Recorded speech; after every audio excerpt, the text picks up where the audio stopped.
doava os links das aulas. Eu vou passar também no grupo do WhatsApp que a gente tem, porque daí também acho que pode facilitar para vocês, se vocês tiverem alguma dúvida, alguma questão que queiram ver, né? Vou passar os links para vocês também. Assim a gente vai também tentando facilitar a vida de vocês no final desses semestres, que eu sei que são corridos aí, né? De maneira geral, pessoal, a gente está já chegando também ao fim do nosso curso, assim, né, da nossa disciplina.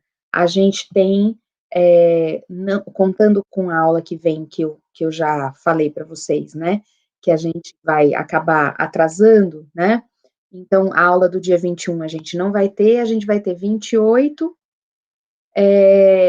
5 e 12, né, na verdade. Então, a gente vai ter, é, a gente tem mais 3 aulas só, né, e daí, então, a gente já vai se preparando para o encerramento desse curso, né. E tem também uma última avaliação que eu gostaria de propor para vocês, que essa é uma avaliação, acho que mais simples, né. Eu ia fazer uma sistematização do bloco 3 também, vou suspender essa, vou deixar só essa última avaliação, também para não pesar para vocês. Vai ser uma avaliação autorreflexiva. E o que, que eu estou dizendo que é essa avaliação autorreflexiva? A avaliação autorreflexiva que eu quero de vocês é um misto de uma autoavaliação, ou seja, uma avaliação do que vocês entendem que foram benefícios, malefícios, aprendizados, não aprendizados do curso, né, da disciplina. Então, o que vocês aprenderam de novo e o que vocês gostariam de ter aprendido mais, né?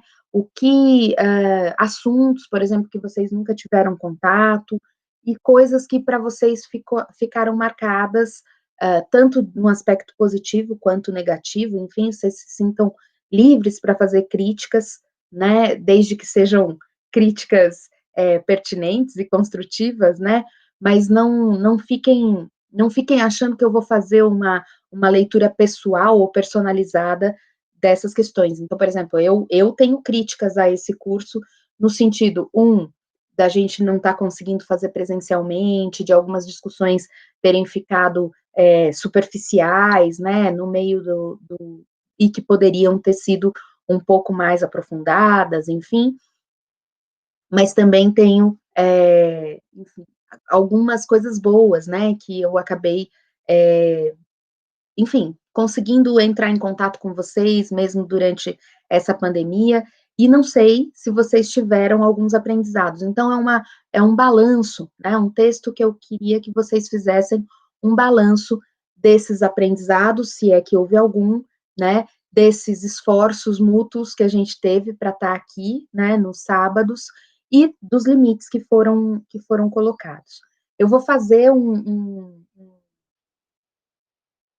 uma guia, digamos assim, né, do que eu gostaria que vocês refletissem sobre, mas isso eu já estou cantando a bola, e a entrega desse exercício, digamos assim, de autorreflexão, vai ser no dia 5/12. Então, a gente tem menos de um mês, mais umas 3 semanas para fazer. E estou falando disso agora, porque eu entendo que como a aula que vem a gente não vai ter presencial ou assim, né, remotamente, mas encontrando, vocês poderiam usar também esse tempo para, né, escrever esse texto, se acharem adequado, ou colocam em outro momento na agenda de vocês, mas é uma possibilidade. Então, vou voltar a falar disso no final da aula, quando tiver todo mundo, mas eu gostaria que vocês também pudessem passar aí para os colegas, enfim, essas informações, tá bom? Então, a aula que vem a gente não vai ter um encontro assim, remoto, né? E vocês podem usar esse tempo para a escrita desse texto autorreflexivo sobre o curso. E eu gostaria que vocês, quando fizessem referências aos aprendizados, que eu espero que tenha tido algum, mostrem, por exemplo, com que texto se relacionou, enfim, é uma coisa, assim, é uma autorreflexão baseada também, não só no eu acho, eu gosto, eu vi, mas eu vi por meio do texto tal, eu entendi na aula tal, né? Assim, concatenado com as questões que a gente foi apresentando aí no curso. Deu para entender mais ou menos? Faz sentido isso que eu estou falando? É, vocês têm dúvidas, questões, gostariam de falar alguma coisa? A Ana Flávia falou que sim, que entendeu. Então, a ideia é, dia 5/2, vocês entregarem essa escrita autorreflexiva, tá bom? 5/12, perdão, né? Do 2 fica para fevereiro, né? Não. Certo? E, então, utilizem aí o tempo, né, que vocês poderiam estar dedicando ao texto da aula, ao fichamento da aula, à própria aula, a essa escrita, ok? Então, bom, a Lara voltou, caiu, né, Lara? Bem-vinda de volta. Estava só finalizando que dia 5/12, então, vocês podem entregar essa escrita autorreflexiva aí, né, sobre os aprendizados e mostrando esse balanço do que foi o curso para vocês. Aprendizados e críticas, vocês podem fazer ambos, tá bom? Pessoal, uma outra coisa, então, vou colocar aqui. Bom, eu fiz o balanço também de todas as correções dos arquivos que vocês tinham mandado até o início dessa semana, né? E fiz um fechamento parcial das notas e mandei para vocês. O do Flávio, que ele corrigiu, eu ainda não consegui ver, mas essa semana eu faço isso, revejo isso, e espero que vocês tenham tido aí as devolutivas pelo sistema. Qualquer coisa, vocês podem falar comigo, sem problemas, tá bom? Essa última escrita autorreflexiva entra, né, na composição da nota de vocês, valendo 30% da nota. Então, a gente tem 30% relacionado aos fichamentos, 40% aos 2 blocos de sistematização, né, do curso, e agora mais 30% relacionado a essa escrita autorreflexiva. Então, daí fecha a avaliação de vocês, tá bom? Alguma dúvida sobre isso, sobre as questões, as notas que foram postadas? Prof, Fale, João. ontem eu postei o fichamento do dia 7 Ah, tá bom. o- Eu vejo lá e, também, e o de hoje também, eu postei ontem, tá? sem problemas. Eu falei do Flávio, porque eu tinha cobrado coletivamente, mas não tem problema. O de hoje eu já vi, o seu, né? O seu e o da Lara. E os que estão pendentes, o sistema mesmo me avisa que tem um sem corrigir. Então eu volto lá, não tem problema nenhum, e dou uma olhada, tá bom, João? É que eu ainda não tive tempo de Ok. fazer isso, mas farei essa semana, tá bom? Obrigado, prof. E daí a gente, imagina. E daí eu faço todas essas correções, lanço essas notas, tudo certinho, tá bom? No mais, deixa eu ver, calma aí, eu tinha colocado de avisos gerais antes da aula, né? Sempre tem. Acho que era isso. A aula, a suspensão da aula que vem, a entrega da escrita autorreflexiva e o balanço dessas avaliações. Qualquer coisa, vocês gritam aí e vão falando comigo, tá bom? Bom, queria começar então agora nessa aula, né? Hoje é dia 14/11 de 2020 e a gente tem uma aula que é sobre a política educacional de formação de professores. Na verdade, formação de professores dava um curso inteiro, né? Eu coloquei até algumas coisas lá no AVA, não sei se vocês viram, mas de entrevistas, né, que eu já dei. Tranquilo, Flávio, fala para ele que uma hora ele entra. Fica calma. E a Ana Flávia colocou, prof, você viu que eu mandei o e-mail fichamento? Ah, não vi, você me mandou, dessa aula, Ana Flávia, você mandou o fichamento no meu e-mail? Deixa eu já olhar já. Não vi não, querida. Ah, da Walsh. Tá bom. Eu vejo lá. Pode deixar. Sem problemas também, Ana Flávia. Eu coloco mais um fichamento para você, sem problema nenhum. Bom, gente, nessa aula, então, a gente colocou um texto sobre o histórico da formação de professores no Brasil, né, escrito pelo professor Demerval Saviani, que é um professor da Unicamp, e é um professor fundador de uma área de estudo, na verdade. Então, um professor referência aí para as políticas educacionais. E a gente, nesse sentido de pensar o texto do professor Demerval, ele faz um longo histórico, né, desde os primórdios aí da nossa colonização, quais os modelos foram enfrentados aí para a formação de professores, e de maneira geral, o que eu gostaria muito que vocês vissem, né, nesse texto dele, é que ao longo do tempo, na história do Brasil, a gente teve uma conformação da formação de professores que nunca foi vista como uma política pública de Estado, né? A gente nunca teve uma política pública de Estado pensando essa formação de professores.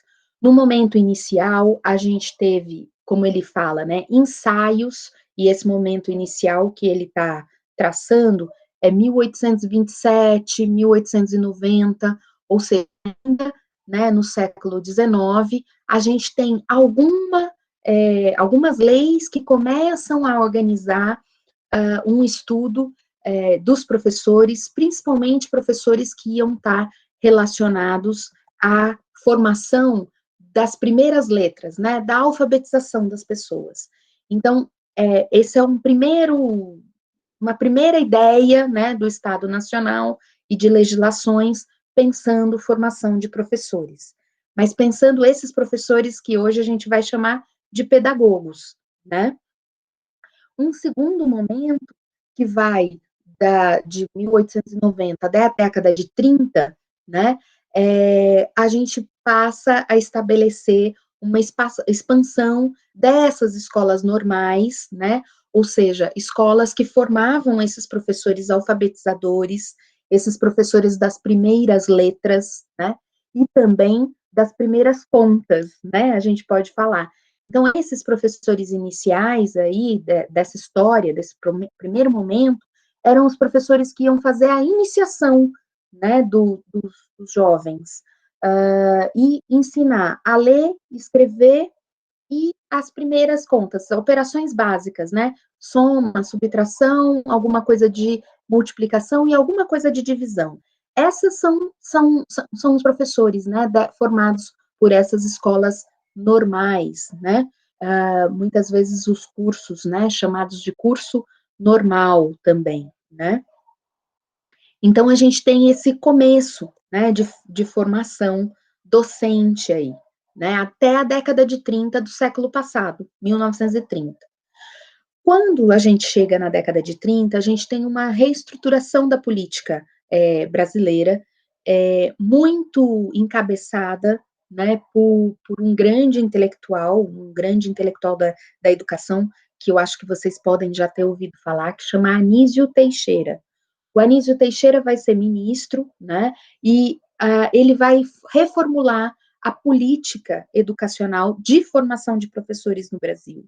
E vai começar a pensar uma formação de professores vinculada a uma ética profissional, ou seja, pensando que o professor não é apenas um dador de conteúdo, né, dador de aulas, né, pensando que essa não é uma formação apenas técnica, mas ela passa por conhecimentos técnicos, científicos, didáticos, né, pedagógicos, ou seja, é um saber que a gente pode dizer que é um saber complexo, né.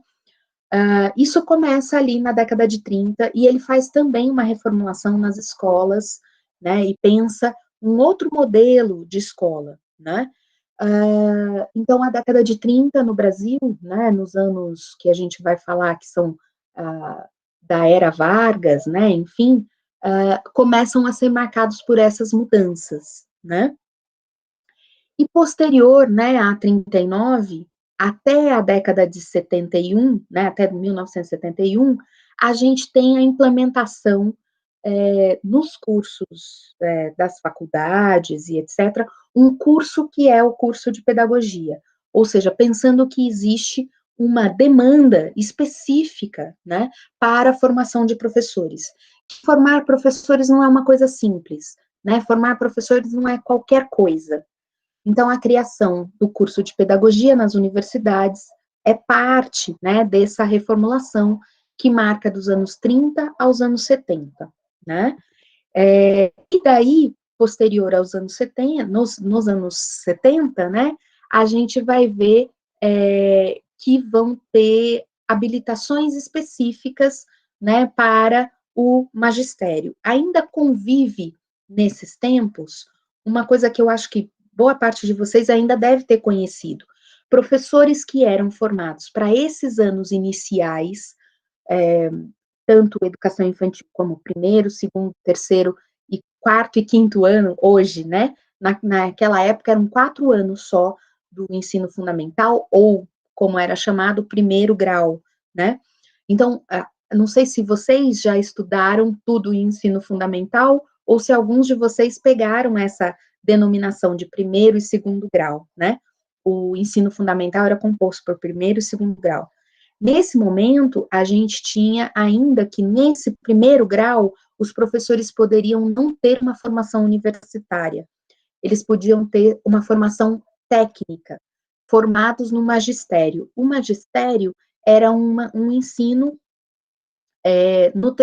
no ensino médio, né? Então, quando os professores, né, que queriam ser professores, as pessoas, os estudantes que queriam ser professores, entravam no ensino médio, quando o Flávio entrou, ele era primeiro e segundo grau ainda, né? Então, quando as professoras entravam no ensino médio, elas, né, decidiam se eles queriam fazer um curso de magistério ou um curso regular do ensino médio. Se eles fossem para o magistério, era como se fosse um curso técnico para a formação de professores. E eles saíam no final desse ensino médio, né, desse magistério, com um título, com um diploma, para dar aula no primeiro grau, né? No começo do primeiro grau, né? Nos primeiros anos do primeiro grau. Então, primeiro, segundo, terceiro e quarto ano, né? Desse primeiro grau. Então, essa formação foi muito praticada por muitas pessoas, principalmente pessoas que não tinham, né, a aspiração ou de ir para a universidade, ou tinham que muito rapidamente se inserir no mercado profissional, né, e acabavam em professores, né, no final do ensino médio. E esses professores, né, tendo magistério, podiam exercer a profissão. Isso foi a realidade até os anos 90, né? Então, em 1996, quando sai a LDB, quando é aprovada a nova LDB, que está em vigor ainda, isso vai ser mudado, né? O ensino dos professores, o ensino dos anos iniciais, das primeiras letras, como era chamado lá atrás, passa a ser uma demanda também universitária. Então, os professores que tinham magistério apenas, né, esse ensino médio apenas, têm um tempo para fazerem suas faculdades, né, complementarem a sua formação em pedagogia, então, no ensino superior, para exercerem a profissão. E a partir aí dos anos 2000, a primeira década dos anos 2000, passa a não ser mais possível que professores que não tenham feito essa formação universitária deem aula na escola regular. Então, todos os professores hoje, né, no ensino fundamental e médio, né, são professores com cursos universitários, né, essa é a ideia. Então, qualificou, digamos assim, a formação dos professores. Dizem alguns que qualificou, no sentido que a gente teve o magistério e mais uma formação universitária, e dizem alguns que nem tanto, porque o magistério, enquanto formação do ensino médio, deixou de existir, né? Hoje a gente não tem mais uma opção para o aluno que quer ser professor seguir, por exemplo, o magistério, isso não é mais uma possibilidade. A gente deixou de ter esse colégio técnico, né, de profissionais da educação, e a gente, então, jogou só para as universidades a formação dos professores, seja em qualquer licenciatura, seja em pedagogia. E, ao mesmo tempo, em alguns lugares, a gente permitiu, né, enquanto legislação nacional, que esse curso universitário fosse reduzido para 3 anos. Então, ao mesmo tempo que a gente projetou uma formação melhor para os professores, a gente também limitou a formação universitária, né, há 3 anos, por exemplo. Fez licenciaturas rápidas, né, que é o que a gente chama. Então, a gente vive nesse dilema, né? E daí que eu gostaria de ressaltar, né, que o Demerval Saviani vai colocar o tempo todo que, sem a existência de uma política de formação de professores, o nosso Estado brasileiro enuncia que a educação é uma coisa importante, mas ele não faz o papel de formador, né, de formação realmente importante dos seus professores, e não cria uma demanda, né, ou um mercado, digamos assim, de trabalho que seja atrativo para os professores, né? Então, associa a gente pode pensar, né, nesse bloco que o Demerval Saviani está falando, que a educação, ela acaba sendo sempre uma coisa de segundo plano, e a formação de professores dentro da educação, uma coisa de segundo plano, né? E se a gente não estruturar uma formação boa, eficiente para esses professores, a gente vai justificando, que é o que acontece hoje, né? Se o professor é mal formado, ele pode ganhar mal.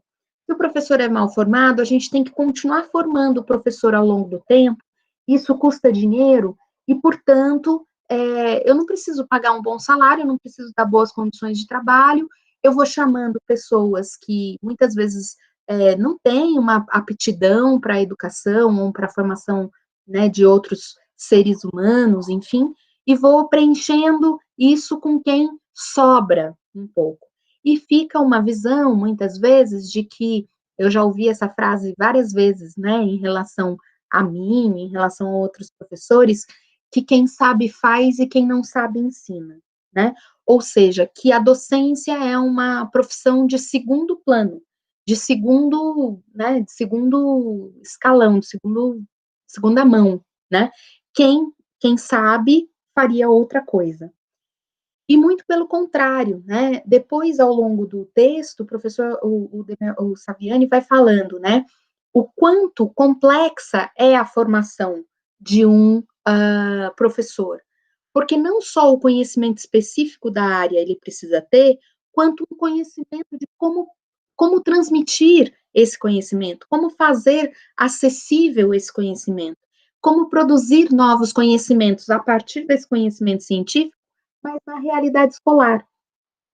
Ou seja, ser professor, né, na visão de muitos acadêmicos, inclusive eu, talvez seja mais complexo do que ser um bacharel, né? Então, por exemplo, na área da matemática, né? Ser bacharel em matemática é conseguir fazer esse conhecimento matemático, né? Conseguir ter contato com esse conhecimento matemático. Mas nem sempre e vocês devem ter vários exemplos disso, nem sempre um bom intelectual, nem sempre um bom acadêmico, um bom pensador na área específica é um bom professor. A gente vive isso na universidade, né? Às vezes o cara é o máximo no conhecimento, mas ele não sabe trabalhar didaticamente, pedagogicamente aquele conhecimento. Isso mostra o quanto não basta saber o conhecimento técnico para atuar na ação de professor.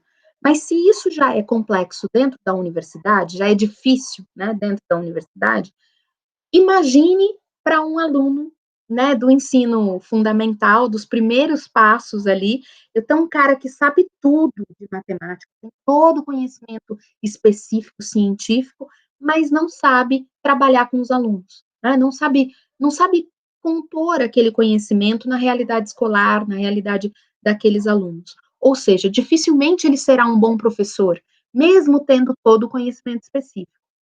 Por outro lado, a gente tem um dilema de pessoas que sabem muito de didática, né, que conseguem estruturar grandes, né, formas de interação com os alunos, conseguem fazer grandes atividades com os alunos se envolvem, mas como não têm o conhecimento específico, não conseguem conformar conhecimentos novos nessas mentes dos alunos, né?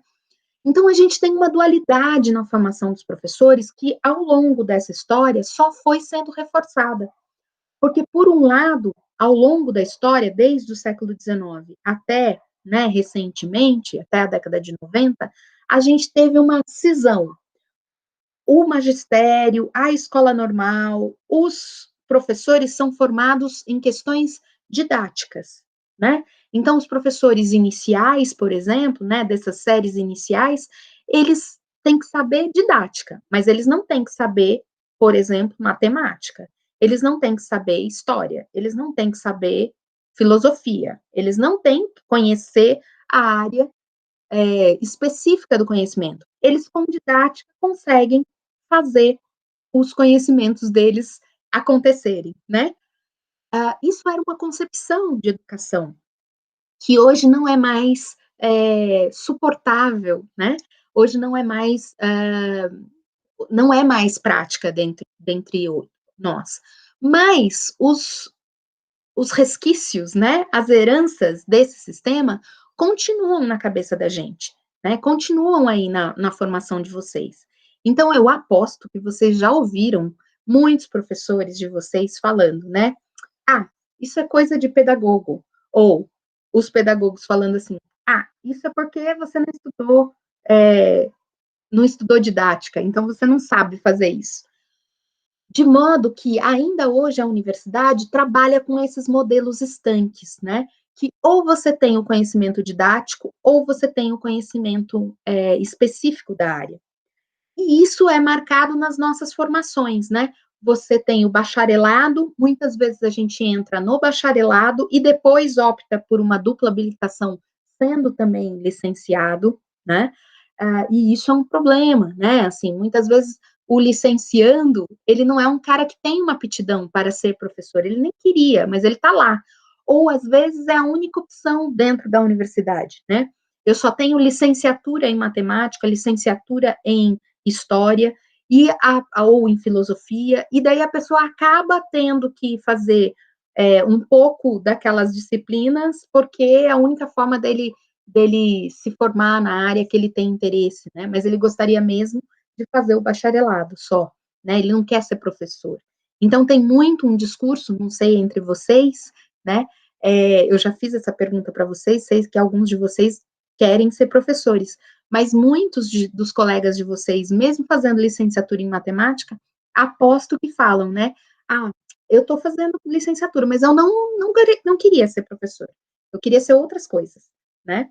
Ou seja, essa cisão de conhecimentos que a gente tem entre o conhecimento na formação inicial, né? O conhecimento do bacharelado, das competências específicas da área, e o conhecimento da licenciatura, da faculdade de educação, que dá conta aí dos procedimentos didáticos pedagógicos. Então, eu tenho, de um lado, o didático pedagógico, a faculdade de educação, né, e essa questão da formação da licenciatura, enfim, e, por outro lado, o conhecimento específico, o bacharelado, os saberes, né, os conteúdos curriculares, cognitivos, eu tenho essa briga, né, sendo que hoje o que a gente pensa que é o modelo importante para as universidades assumirem é um modelo que fosse mais junção entre essas duas dimensões, um reconhecimento efetivo de que, para ser professor, eu preciso ter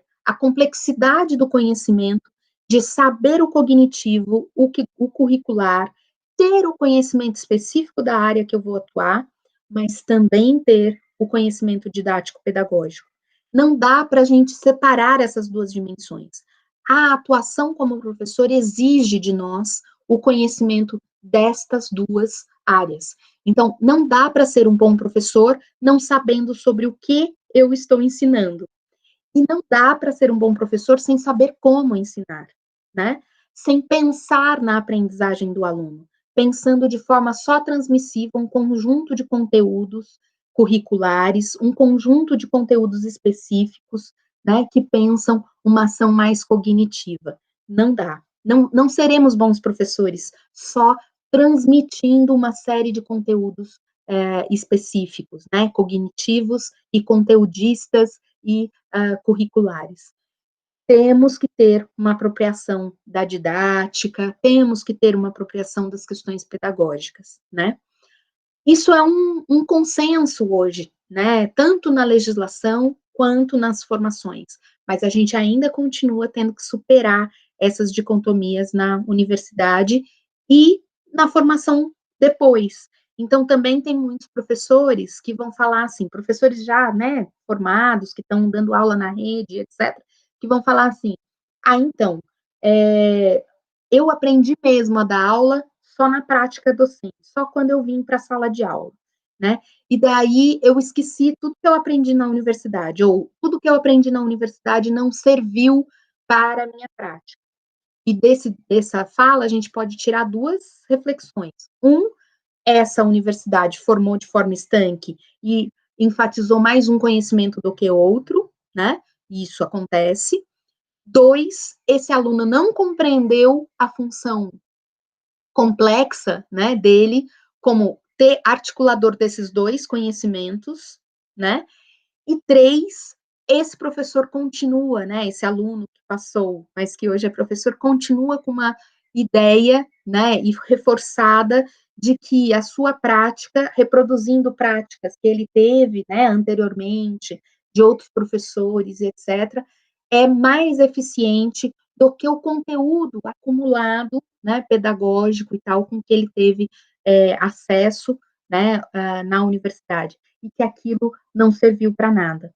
Então, daí, negando, né, a possibilidade de uma formação inicial competente. A grande pergunta do professor Demerval Saviani nesse texto é como articular essas duas dimensões, né? Como, de fato, a gente pode fazer com que o que ele vai chamar de forma e conteúdo, né? O conteúdo, a parte curricular, né? A parte dos conhecimentos cognitivos específicos, com a forma, o didático pedagógico, como que eu posso fazer isso de forma articulada? Como que eu posso formar o professor de verdade, né? Para atuar nessa ação complexa que é adequar esses conteúdos para a realidade escolar, né? Fazer esse jogo. E daí, por exemplo, acho que uma grande. Ele não coloca isso no texto, mas uma das grandes saídas é a gente pensar a especificidade do ensino da área, né, da gente na educação. Então, pensar as questões de ensino, né? Pensar, por exemplo, o ensino da matemática. O que são as formas específicas, os conteúdos, não conteúdos, as maneiras, né? Os conhecimentos específicos que eu tenho que ter para ensinar matemática. Existem estratégias, né, do ensino de matemática que não servem para outras áreas. Existem estratégias do ensino de filosofia, de história, geografia, que não são comuns a todas as áreas. Ou seja, o que eu estou querendo dizer é que aprender uma didática é importante aprender a didática da sua área. Não existe uma didática geral para todo mundo. Claro, existem princípios de didática, mas os conteúdos específicos que eu tenho que trabalhar com o meu aluno na área da matemática, do raciocínio lógico, né, das operações, da cognição matemática, é diferente de outras questões que têm que ser trabalhadas em outras disciplinas. Então, assim, cada disciplina deve ter a sua didática específica, uma didática específica da matemática, uma didática específica da história, da geografia, da filosofia e assim vai. Então, é preciso a gente estudar um pouco o ensino de matemática, o ensino de história, porque essas áreas vão dar um pouco essa junção, no caso das licenciaturas, né? Vão juntar, né, a parte didático-pedagógica com a parte específica, né, do conhecimento cognitivo e do conteúdo. Ou seja, esse casamento é bastante importante, né, para a gente. É preciso ter uma noção geral da pedagogia e desses conteúdos pedagógicos, é preciso ter uma noção geral de conceitos, de conteúdos, de conhecimentos específicos, mas eu preciso fazer esses dois casarem, né? E a área do ensino faz isso. No texto, isso não é uma coisa que está no texto, isso é uma coisa que eu estou falando para vocês, né? No texto, ele vai falar que existe uma indissociabilidade, né, do docente, do ato docente. E essa indissociabilidade do ato docente é exatamente essa ideia de que não dá para separar o conteúdo da forma, né? Não dá para separar os conhecimentos específicos dos conhecimentos didáticos pedagógicos para ser um bom professor. E, é lógico, existem caminhos que ele aponta no texto para como que a gente pode pensar esse conteúdo, que é um conteúdo novo, né, a partir da junção desses dois.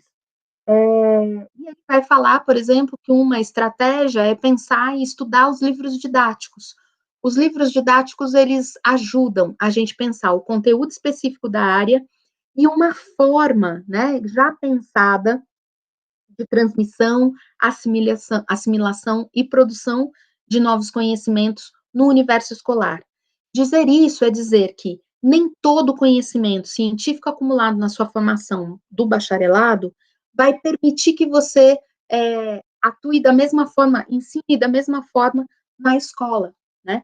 É preciso fazer adequações, né? É preciso fazer com que esse conhecimento formal vire um conhecimento escolar.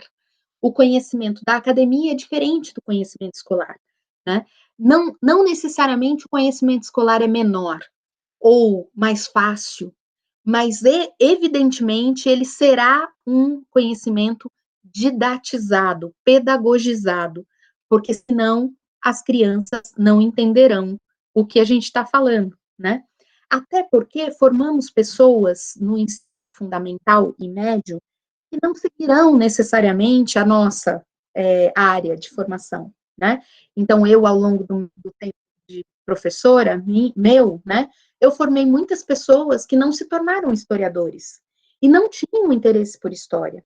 Assim como fui formada por professores de matemática, né, que não esperavam que eu me tornasse, espero, matemática, né?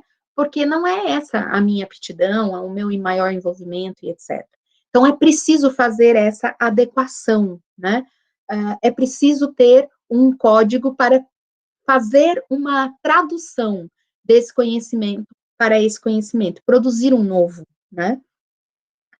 É preciso, conforme o professor de Saviani fala no texto, é preciso distribuir conhecimentos e é preciso dosar conhecimentos. E isso é uma questão bastante importante para o professor, né? Isso é um saber docente. E muitas vezes dentro dos bacharelados não nos ensinam isso, né? A gente vai aprender com os conhecimentos pedagógicos ou nos conhecimentos da prática, né? Na ação. Mas é preciso evidenciar que esses processos didáticos pedagógicos evidenciar processos didáticos pedagógicos na formação inicial, né? E isso é o que eu estou tentando aqui nessa aula, né? Pensar com vocês que o conhecimento didático pedagógico não pode ser secundarizado, né? É indissociável de uma boa prática docente, né? De uma prática docente consciente do seu papel de mediação, né? Consciente do seu papel de produtor de um novo conhecimento, de um conhecimento escolar. Então, esta prática, evidenciar que esses processos pedagógicos existem e são necessários, é uma das formas que a formação inicial pode dialogar com a formação de professores, né? E fazer com que vocês compreendam, já nas próprias disciplinas e etc., que o processo de ensino é um, e que o processo de aprendizagem é outro. Ou seja, não basta eu falar para vocês compreenderem. Não basta eu ensinar para que o outro aprenda, que é aquela brincadeira que eu falei do floquinho, né, com o Cebolinha. Ou seja, eu ensinei, o floquinho é que não aprendeu, né? Falando lá pro Cascão, né? Ó, eu ensinei o floquinho a falar, mas ele não aprendeu. Para que a gente não torne a ação do professor assim, ó, eu ensinei, azar do aluno que não aprendeu, né? Problema do aluno que não aprendeu, a gente não pode dissociar esses conhecimentos. E não pode dissociar a ideia de formação do professor como só ensino e não aprendizagem. O professor, hoje em dia, deve, né, tá formado, tá pensando a aprendizagem como o principal, né, dessa relação. Porque adianta o que eu ensinar se ninguém aprende, né? Fica muito complicado, né? Não vale grande coisa. E nesse sentido, por exemplo, eu acho que a gente perde muito com esse tipo de, daí fazendo uma autorreflexão, né? Como eu estou pedindo para vocês fazerem. É, eu acho que perde muito nesse meio virtual, por exemplo. Que eu não vejo as carinhas de vocês, que eu não estou interagindo com vocês, que eu não tenho como passar práticas muito inovadoras, né? Ou seja, isso é um custo que a gente está pagando aí na pandemia de a gente está com aulas muito transmissivas. Eu, por exemplo, nunca dou aulas transmissivas, eu dou aula só dialógica, né? E eu tento aqui com vocês, mas é um pouco mais difícil, né, nesse meio aqui. Então, eu também tive que me redesenhar enquanto professora, né? Mas, ou seja, como que a gente supera o dilema dessa dissociação e entende que não pode ser dissociado? Fazendo um exercício de reflexão sobre o próprio ato de ensinar, atrelado ao ato de aprender, né? Entendendo que o ato de ensinar não pode estar desvinculado do ato de aprender, né? Ele só faz sentido quando eu tenho o ato de aprender, né? Então, o ensino-aprendizagem não é uma coisa só, são duas coisas. Eu ensino e o outro aprende. Acontecem com sujeitos diferentes. E se quem ensina não está focado em quem aprende, isso dificilmente acontecerá um bom ensino, né? Um ensino eficiente. O professor, então, Saviani, vai falar da necessidade de trabalhar junto, né? Essas duas coisas. Uma última nota que ele faz, no último subtópico do texto, é sobre a educação especial, né? Que na legislação tem poucas coisas, né? A não ser depois sai as diretrizes da educação especial, mas inicialmente, tanto na LDB quanto, enfim, tem poucas referências a como a educação especial deve ser feita, né? E a gente hoje no país vem enfrentando, gostaria de falar, uma noção de que talvez, né, isso começa a circular, que talvez fosse bom que as crianças não fossem, as crianças com alguma necessidade, né, as crianças com deficiência, não estivessem na sala junto das outras crianças, né, que fosse, o presidente da República lançou uma ideia de que a gente poderia deixar as crianças com deficiência em escolas especiais, sem que elas tivessem um atendimento também nas escolas regulares, né? E isso vem muito atrelado a um discurso: os professores não têm formação para trabalhar com as crianças com deficiência. Então, se eles não têm formação, é melhor deixá-las lá no canto delas, né? Sem conviver com as outras crianças. Então, vamos segregar, porque a formação dos professores não inclui isso. Então, assim, espero que já tenha dado para entender, né? Que na minha percepção, isso é um erro, né? As crianças com deficiência têm o direito de estar na escola, assim como outras crianças quaisqueres, né? A convivência com a diferença, como eu já falei lá no bloco, né, de currículo, ela é necessária para que tenhamos um desenvolvimento humano, né? E o desenvolvimento humano é algo que precisa acontecer na escola, né? Eu preciso me solidarizar, eu preciso acompanhar, eu preciso conhecer diferentes realidades, para que eu seja um ser humano melhor. Então, a ideia de separar as crianças com deficiência das crianças sem deficiência, é uma ideia excludente do direito à educação, né? O que a gente precisa é compreender que, evidentemente, essa formação de professores precisa acontecer, né? Mas, ao ver um erro, a gente não pode jogar a criança com a água do banho, né? Como diz o provérbio. Ou seja, o isolamento e a segregação não é a solução. O que é a solução? Dar estrutura para que esse trabalho aconteça de forma efetiva. E daí o Saviani fecha o texto, né, com isso, né, com um sonho, que eu sonho junto com ele, né, e espero que vocês também. E ele fala, né, que não é necessariamente um sonho, é só pontuar uma questão para a gente ver o quanto pode ser possível isso, né, essa nova realidade. E daí ele fala, né, em vez de a gente ter a educação como algo secundarizado, como a história toda da educação vai mostrar isso, em vez de ter assim, se a gente colocasse, né, se a gente elegesse a educação como um eixo do projeto de desenvolvimento nacional, a gente resolveria todos os outros problemas, né? E daí ele vai falando, a gente resolveria o problema da saúde, da segurança, do desemprego, da pobreza, do transporte, da energia, do abastecimento, do meio ambiente, né? E daí vocês vão falar assim, não, professor, é querer demais, isso daí é utopia, né? E daí eu vou ler o pedacinho do texto dele para vocês, como ele é um grande sonhador, e eu falei que eu sonho junto, eu queria só ler esse pedacinho para vocês verem o quanto esse sonho é bonito e o quanto a gente poderia construir isso dessa forma se a gente elegesse a educação como objeto central, né, do desenvolvimento da nossa sociedade.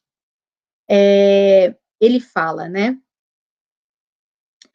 se ampliarmos o número de escolas, tornando-as capazes de absorver toda a população em idade escolar, nos vários níveis e modalidades de ensino, se povoarmos essas escolas com todos os profissionais de que elas necessitam, e daí eu vou fazer um parênteses, ele não põe, mas não são só professores que a escola necessita. A escola necessita de professores, de gestores, ela precisa de pedagogos, de assistentes sociais, enfim, todos esses profissionais, né? De tradutor de libras, de tecnólogos para fazer adaptações curriculares, enfim. Se a gente povoar essa escola com todos os profissionais que elas necessitam, em especial com os professores, em tempo integral. Ai, derrubei água aqui. Então, se eu colocar todos os alunos, se eu colocar todos os professores em tempo integral, bem remunerados, nós estaremos atacando o problema do desemprego diretamente, pois serão criados milhões de empregos. Estaremos atacando o problema da segurança, pois estaremos retirando das ruas e do assédio do narcotráfico um grande contingente de crianças e jovens. Mas, principalmente, estaremos atacando todos os demais problemas, pois estaremos provendo o desenvolvimento econômico, uma vez que esses milhares, né, milhões de pessoas com bons salários irão consumir e, com isso, ativar o comércio, que, por sua vez, ativará o setor produtivo da indústria e da agricultura, que irá produzir mais, contratar mais pessoas. De quebra, a implementação desse projeto promoverá o crescimento exponencial da arrecadação de impostos. Com esses impostos, o Estado poderá resolver os problemas de infraestrutura, não apenas de transporte, mas também de energia, de abastecimento, do meio ambiente e etc. E arcar com os custos de programas sociais destinados aos, então, reduzidos grupos e não incluídos nesse amplo processo de desenvolvimento geral do país. Então, ele fala disso, e a gente vai poder falar assim, mas isso é um sonho. Impossível. Como que a gente vai fazer a escola funcionar dessa maneira? E a gente já tem iniciativas em vários países, né, que fizeram esse projeto de desenvolvimento, um projeto de desenvolvimento calcado, baseado na educação, né?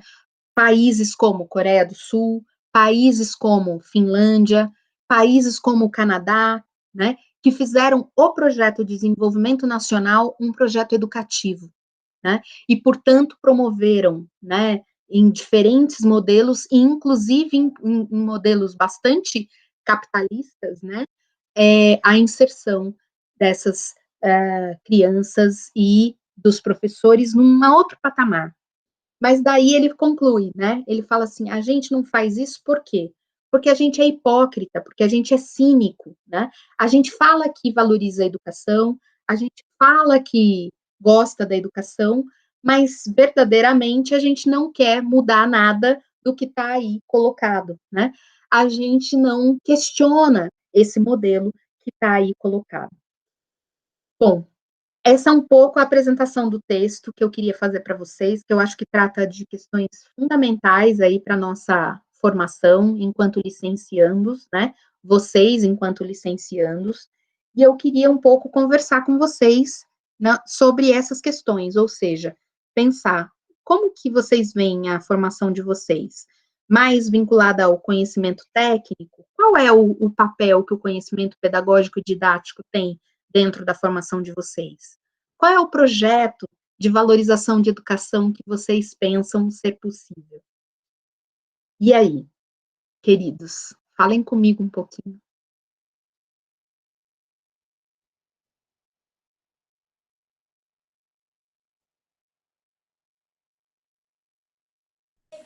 Eu acho engraçado para falar assim, porque quando eu entrei para licenciatura, eu nem sabia se eu queria ser professora, né?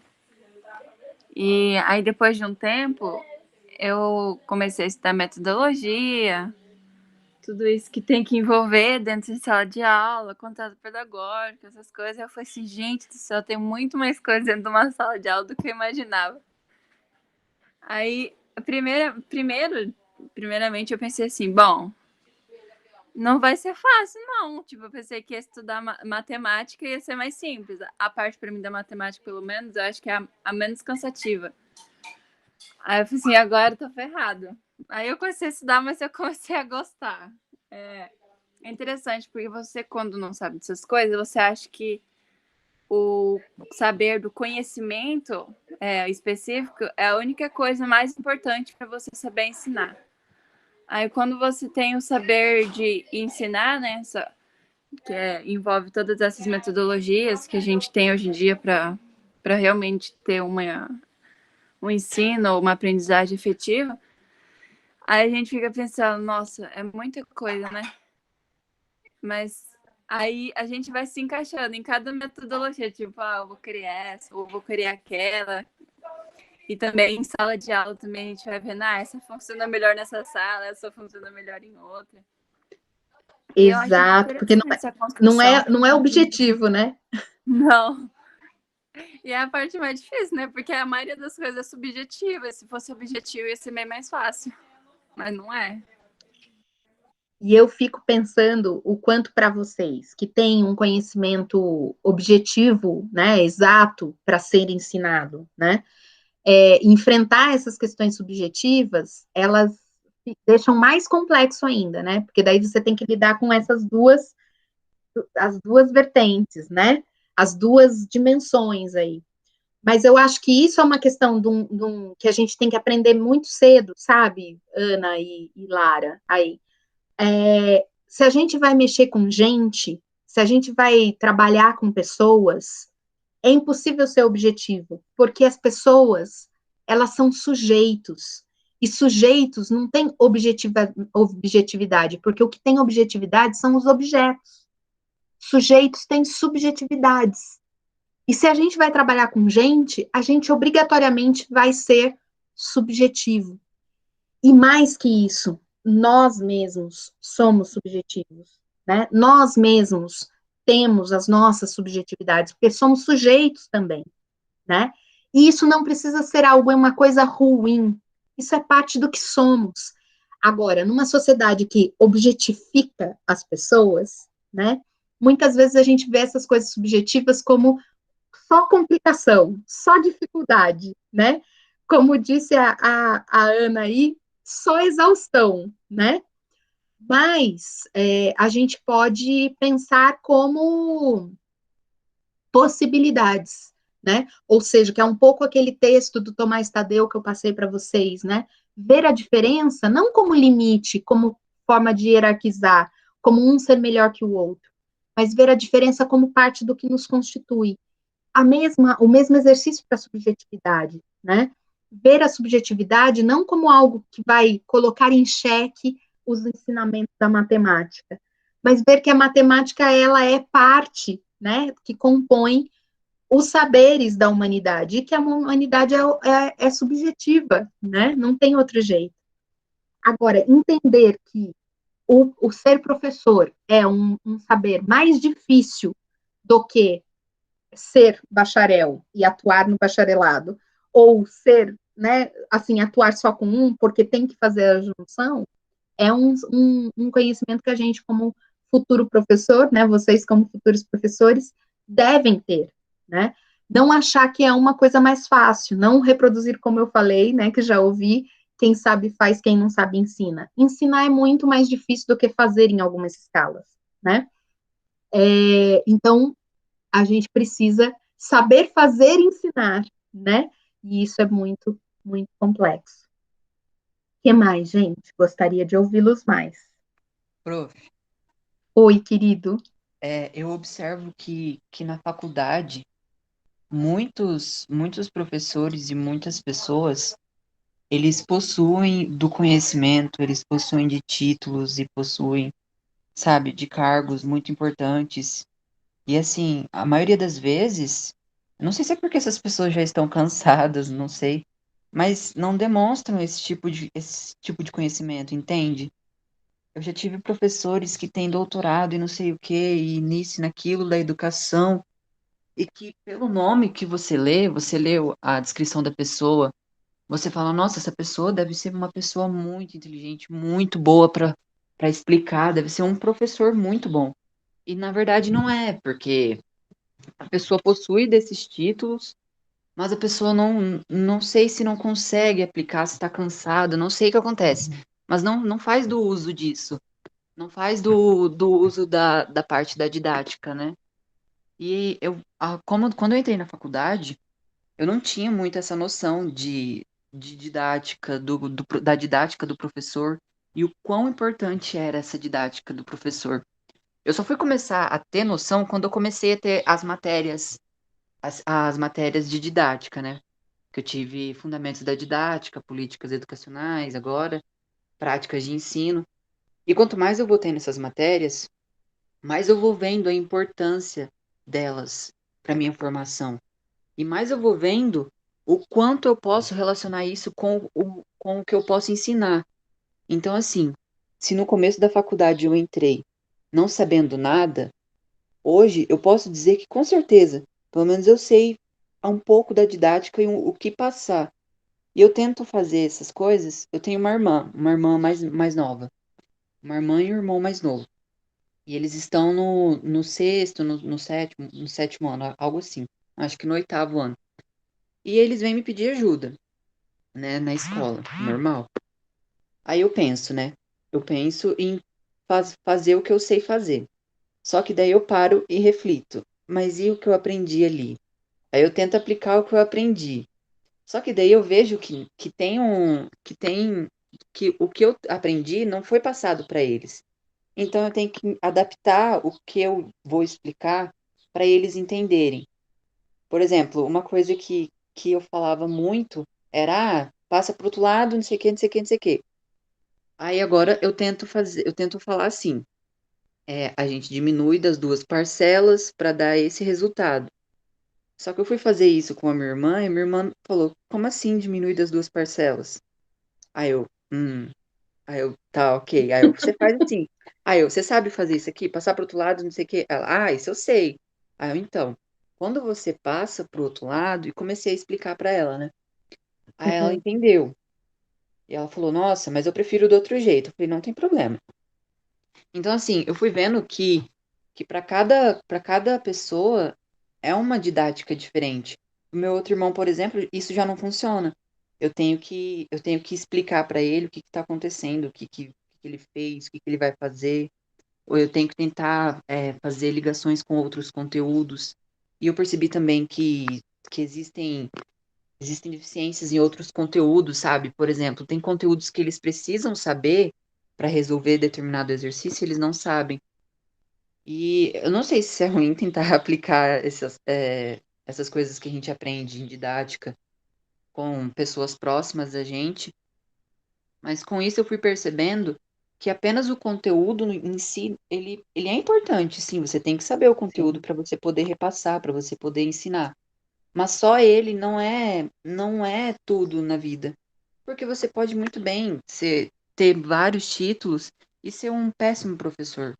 Sim. E quando eu entrei também na faculdade, eu era igual a Lara. Eu não tinha perspectiva nenhuma de ser professor ou alguma coisa do tipo. Eu queria entrar para ir para o bacharel e alguma coisa do tipo. E hoje em dia eu vejo que ser professor é uma coisa muito boa, porque você ensina, você aprende, eu não sei se isso é normal, mas quanto mais você estuda, mais você tem uma ânsia por buscar conhecimento, mais você quer saber e mais você quer se aprimorar. E eu penso que é isso, sabe? Que a gente vai. Eu, pelo menos, quero fazer isso. Eu quero me especializar nessas áreas. Eu quero conhecer mais da didática. Eu quero conhecer mais desse ramo. E eu não sei por quê, mas eu acho que eu sou melhor nessa área. Eu acho. Eu ainda tenho que me descobrir bastante. Mas eu me dou muito bem com os textos, com as teorias, essas coisas do tipo. Ah, João Gabriel, eu fico tão feliz de te ouvir falar, né? E de ver esse encantamento que você tem pela docência, pela coisa. Eu acho que é isso mesmo, a gente vai desenvolvendo gostos, né? Diferente de você e da Lara, por exemplo, quando entrei na faculdade, eu só queria ser professora, né? Eu sempre soube que eu ia ser professora. Eu não sabia nem do que eu ia ser professora, mas eu queria ser professora. E daí eu escolhi história, fiz o curso de história, fiz o bacharelado também, e me tornei uma pesquisadora também. Mas eu nunca gostei de ser só pesquisadora, né? Isso não sei, daí vocês é que podem julgar se me fez uma professora melhor ou não, mas enfim, espero que sim, né? O Rodrigo está falando aqui também, ó, ser educador na antiguidade tinha um contexto totalmente que o mercado de hoje nos tornam. É tipo aquela expressão, trabalho dignifica o homem. Enfim, a gente tem também, né, uma coisa só do trabalho e de sofrimento, né, às vezes. Mas ainda dentro da fala do João Gabriel, eu queria ponderar duas coisas que ele falou que para mim são muito importantes, João. Uma coisa são os doutores, né, que não são necessariamente bons professores. E isso pode parecer, mesmo sendo um doutorado em educação, né, mesmo sendo, isso pode parecer uma contradição, né, como você colocou, João, mas não é. É o resultado dessa cisão entre o saber específico e o saber didático. Quando você se torna um pesquisador, e um grande pesquisador, porque muitos dos seus professores eu sei que são grandes pesquisadores nas áreas que eles atuam, você está nessa dimensão do conhecimento específico, né?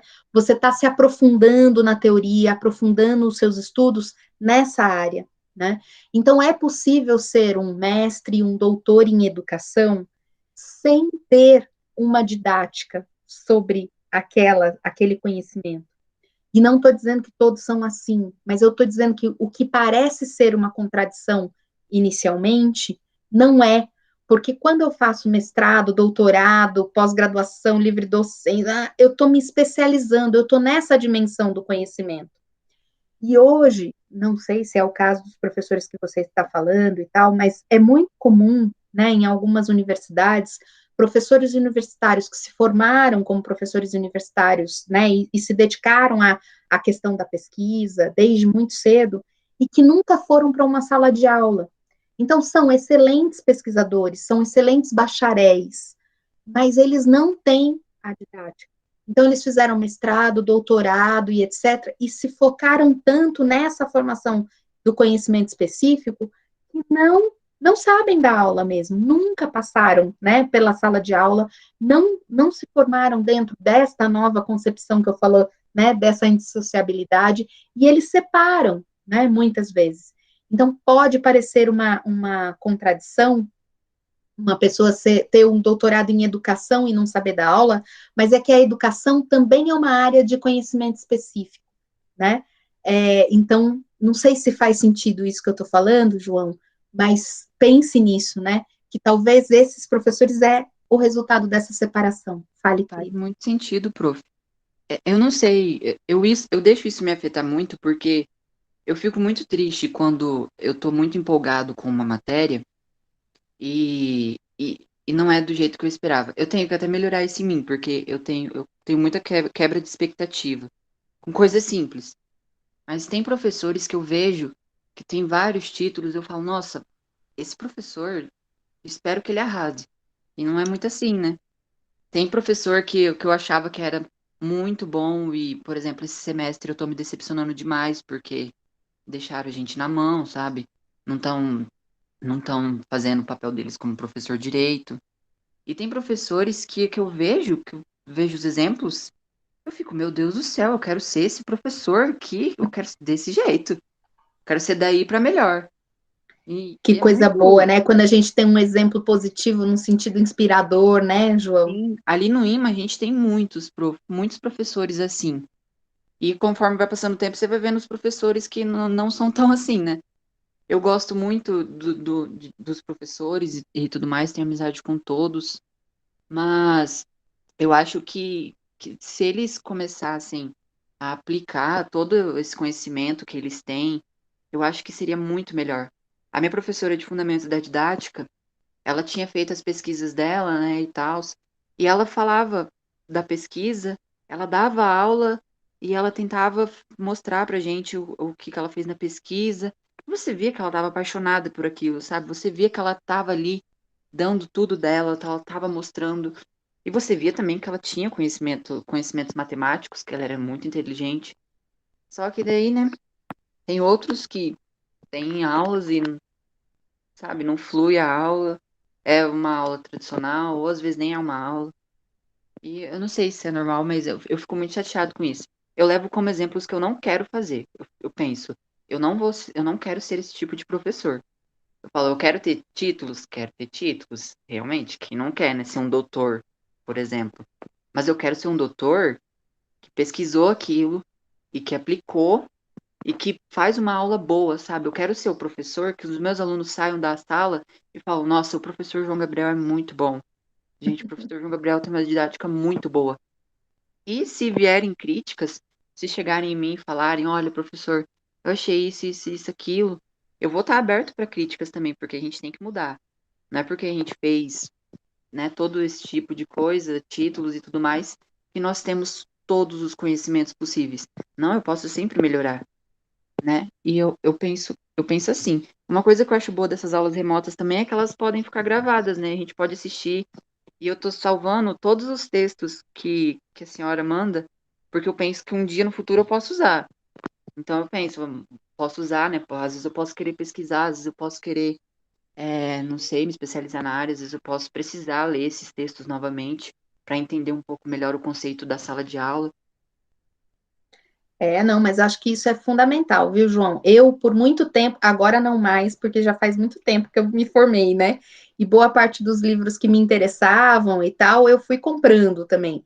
Mas eu, por muito tempo, tinha lá as minhas pastas dos cursos e as leituras que eu fiz, porque é isso, e me ajudou muito, né? Quando eu fui para a sala de aula e virava e mexia, eu tinha uma dúvida, eu tinha uma coisa, e eu lembrava que um professor tinha falado alguma coisa sobre aquilo, eu ia lá na minha pastinha do curso, pegava, né? No meu tempo era tudo xerox ainda, né? Então as pastas eram reais, assim.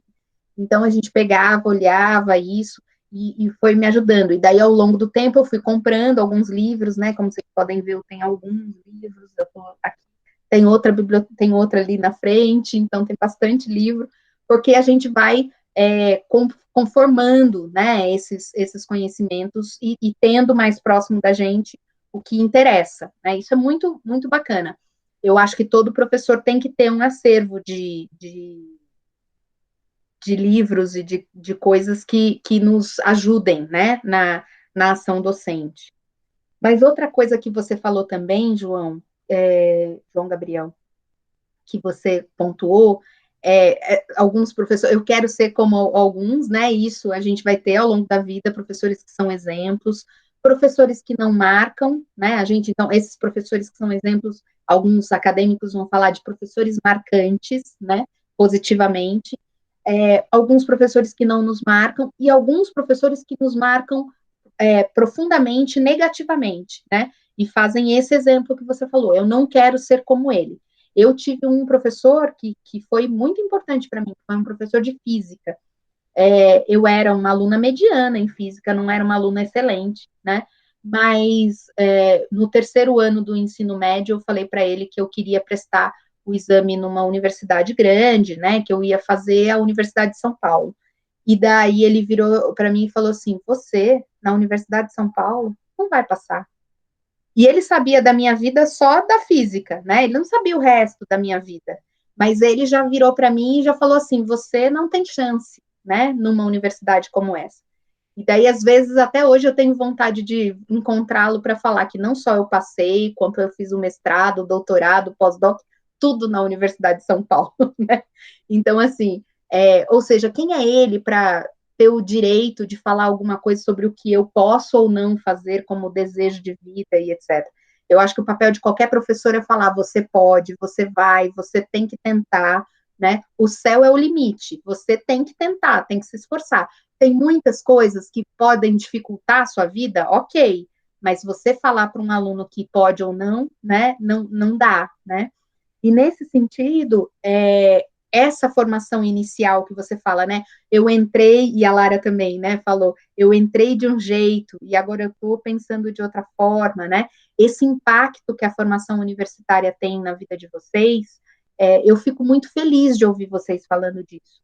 Porque até mesmo para eleger que modelos vocês querem seguir, que modelos vocês querem superar, vocês precisam ter essa vivência, né? E essa concepção e essa amplitude.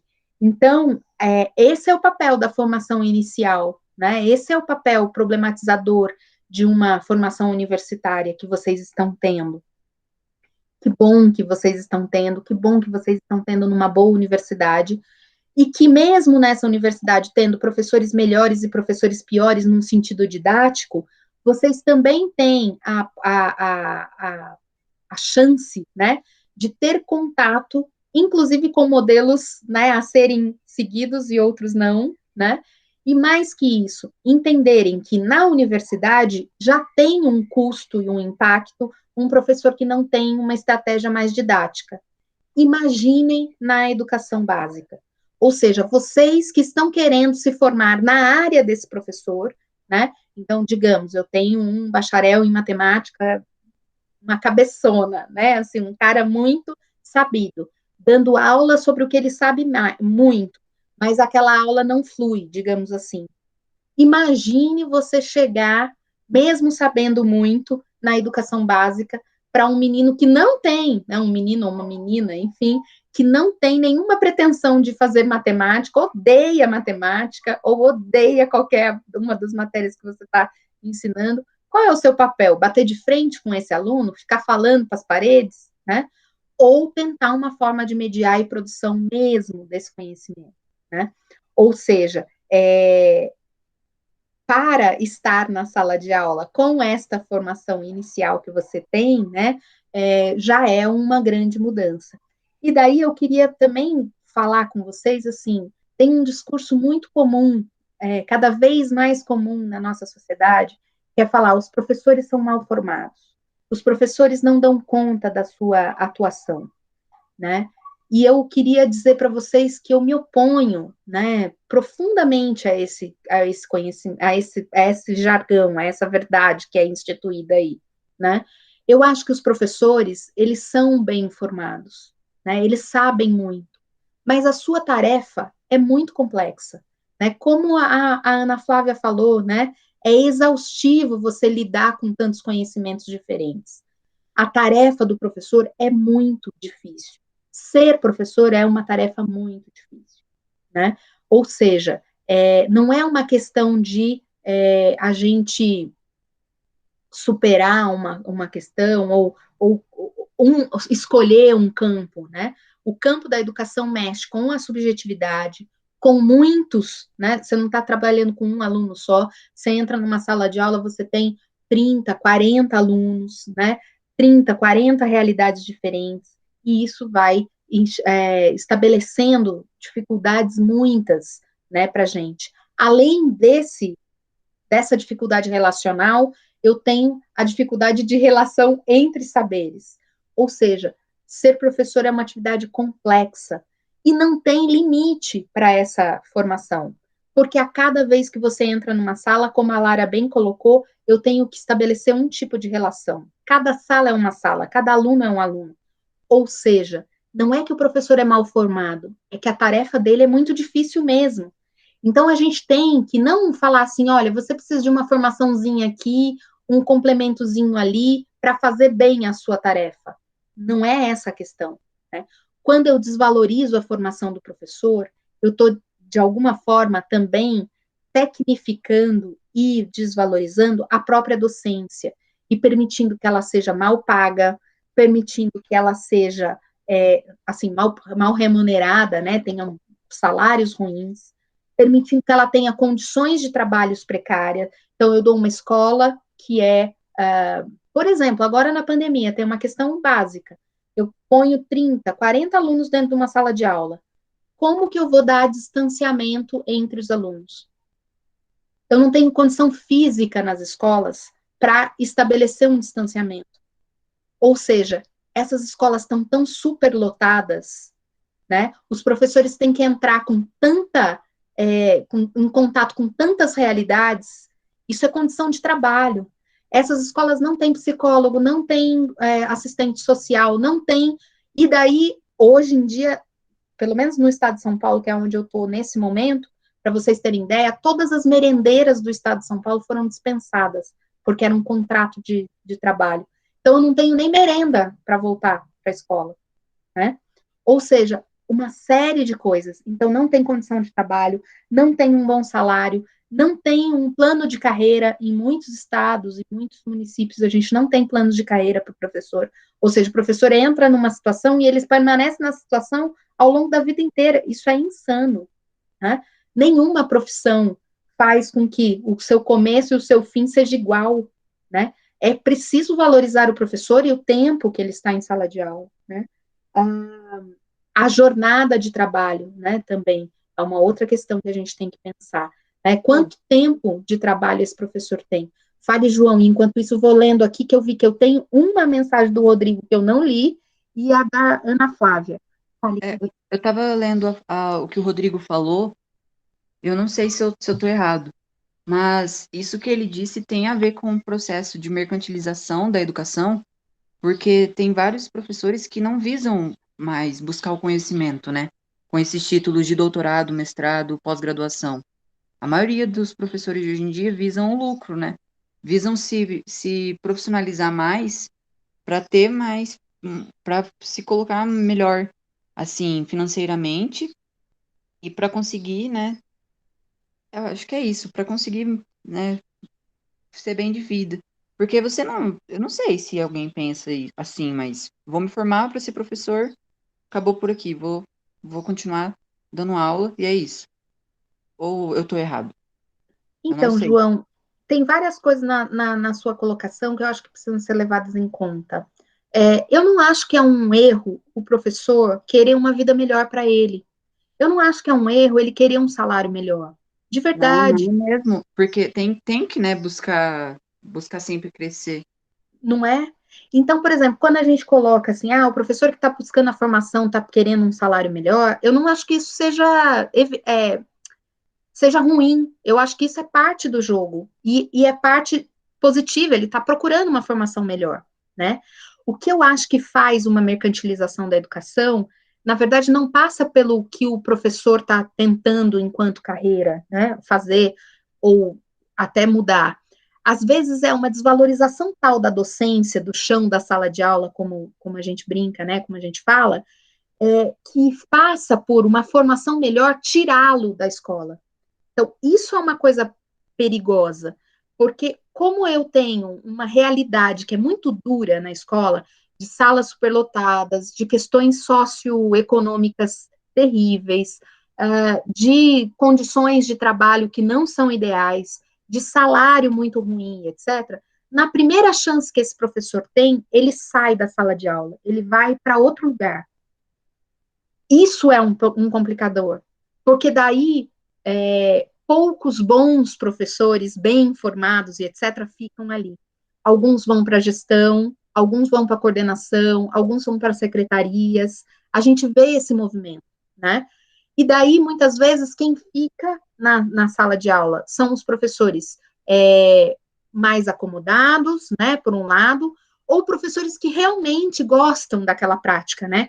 Eu confesso que quando eu saí da escola, eu saí com dor no coração e vira e mexe eu volto a pensar, eu queria voltar para a sala de aula do ensino básico, né? Eu ainda sou professora, mas eu me sinto uma professora diferente dessa do ensino básico, né? Que tem que fazer essas junções mais, né, presentes. Então, assim, eu gosto muito da sala de aula do ensino básico, né? Eu acho que a gente faz coisa com os meninos nas escolas, assim, que a gente não tem condição de fazer em outras instâncias, né? Loucuras, assim, que a gente só faz lá mesmo. Então, assim, mas eu saí, né? Saí por quê? Porque consegui um mestrado, um doutorado e etc. E a escola não me pagava tão bem quanto a universidade, embora a universidade esteja vivendo também um processo de precarização e proletarização do trabalho, né? Os salários dos professores universitários já foi melhor do que é hoje, né? Então, algumas escolas particulares, em especial, chegam a pagar salários maiores do que a própria universidade, né? O que é um problema também, se a gente pensar na especialização dos professores. Mas, enfim, acho que a gente tem que pensar de muitas formas essa coisa da carreira do professor. Eu acho que se a gente estabelecesse um projeto de carreira para o professor, seria um projeto também que seguraria bons profissionais em sala de aula, para além da sua própria profissão de fé, sabe? Assim, para além da sua própria vontade de permanecer em sala de aula. A gente tem que dar condições para esses bons profissionais continuarem em sala de aula, que vá para além de, por exemplo, meu marido, eu considero ele um bom professor de sala de aula de geografia no ensino básico. Ele continua dando aula na escola pública porque ele sente que tem uma dívida histórica, ele se formou na escola pública e ele quer dar retorno, né, da formação que ele tem para alunos que ele quer, né, que tenham futuros como o dele. Ou seja, eu acho louvável, mas isso, no meu modo de ver, é profissão de fé e não uma profissionalidade realmente, né? Porque ele poderia estar ganhando um salário melhor em outros lugares. Ele não quer, mas ele faz isso como um pagamento, digamos assim, moral dele, né? E eu acho louvável, mas a gente não pode exigir isso de todo mundo, né? E daí, voltando aqui à coisa do Rodrigo, né? Ele colocou, hoje o lado humano na formação não é tão visível, né? Parece que estamos apenas criando um exército de reserva na sociedade. Quando pego os exemplos do João, percebemos isso, né? A formação dos títulos acadêmicos não nos tornam tão humanos, senão apenas pessoas com conhecimento, né, sobre uma área específica, X e tal. Então, é isso, né? A gente vai investindo num conhecimento científico, né? E não, né, nesse conhecimento relacional. Né? E a formação dos professores passa por isso também. E passa por isso porque não tem um projeto de carreira, porque não tem um bom salário, né? Evidentemente, se eu fizesse bons salários, eu atrairia muito mais gente para as licenciaturas. E o que a gente tem no Brasil é o oposto, né? Ou vocês acham, por exemplo, que a medicina é uma carreira muito mais fácil? Por que ela tem tanto mais gente entrando, né? Eu acho que a medicina deve ser tão difícil quanto, ou o magistério mais difícil do que a medicina. Mas a medicina tem um reconhecimento social, né? E ela tem um salário, e portanto, ela atrai, ela é mais atrativa enquanto carreira, né? É preciso pensar nessas coisas. E talvez a gente tenha menos formação posterior, né, na medicina do que na educação. Eu vou ler o da Flávia, daí o Flávio pediu para falar também. A professora, me parece que a maioria que fala isso não tem nem conhecimento nem amplitude de trabalho do professor. Hoje em dia parece que todo mundo sabe tudo, e todo mundo tem que expressar suas opiniões, verdade, Flávia, né? E parece que vão descartando o conhecimento dos professores, né? Como se qualquer um pudesse ser professor, né? Se o professor no Brasil, nessa conjuntura atual, é um ato de coragem, é, parece, né, que é só ser um ato de coragem, né? É também, mas é preciso ter essa formação, né? Fora que já é tão difícil fazer um aluno sentar e ficar quieto, imagina fazer usando máscara o tempo todo, enfim.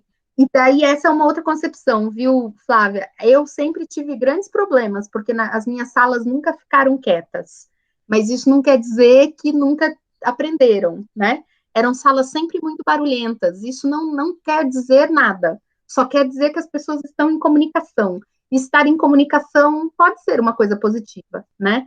Nas minhas salas também, nunca todo mundo ficou sentadinho, não era uma necessidade ficar todo mundo sentadinho.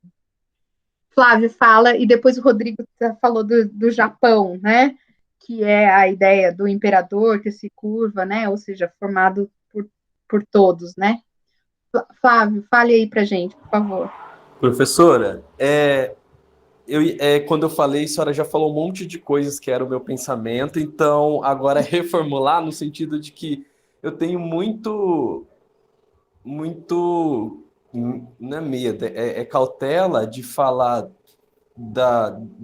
dessa ausência da motivação dos professores, porque eu consigo alcançar, ainda que de longe, o lugar que eles se inserem, né, nessa questão, porque nós somos todos seres humanos, e todos os seres humanos, eles precisam de motivação.